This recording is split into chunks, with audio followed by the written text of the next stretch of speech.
90s கிட்ஸால மறக்க முடியாத top 3 கதைகள். நம்பர் 1, குடையும் குப்புசாமியும். இந்த கதையில குப்புசாமி ஒரு ஆலமரத்து அடியில தூரல் விழவும் குடையை பிடிச்சுக்கிட்டு நாட்காலியில உட்கார்ந்து சுண்டல் சாப்பிட்டுக்கிட்டு இருப்பாரு.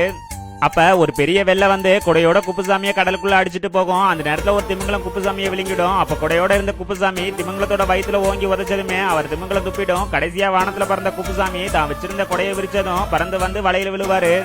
அதுக்கு முன்னாடி யாருக்கெல்லாம் ஸ்கூல் லைஃப் பிடிக்குமோ அவங்க எல்லாரும் லைக் பண்ணுங்க. அதோட நீங்க 2K கிட்ஸ்னா ரெட் கலர் ஹாட்டையும் 90s கிட்ஸ்னா ப்ளூ கலர் ஹாட்டையும் கமெண்ட்ல போடுங்க.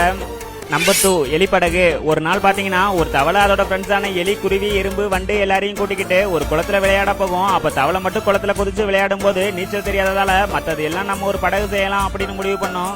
அதனால எலி அரை மூடி தேங்காய் கொட்டாச்சியை கொண்டு வரும், குருவி குச்சியவும், வண்டு கயிறவும், எறும்பு ஒரு இலையவும் கொண்டு வந்து கொடுக்கும். கடைசியா இது எல்லாத்தையுமே வச்சு ஒரு படகு செஞ்சு ஜாலியா குளத்துல நீதி விளையாடுவாங்க.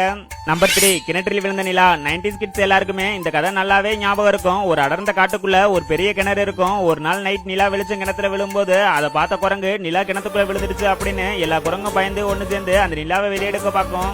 கடைசியா குரங்கு தண்ணியை தொட்டதுமே தண்ணியில நிலாவோட வெளிச்சம் மறைஞ்சிடும். அப்ப நிலா உடஞ்சிடுச்சு அப்படின்னு சோகத்தோட குரங்கு எல்லாம் மேல பார்க்கும்போது முழு நிலா வானத்துல இருக்கும்.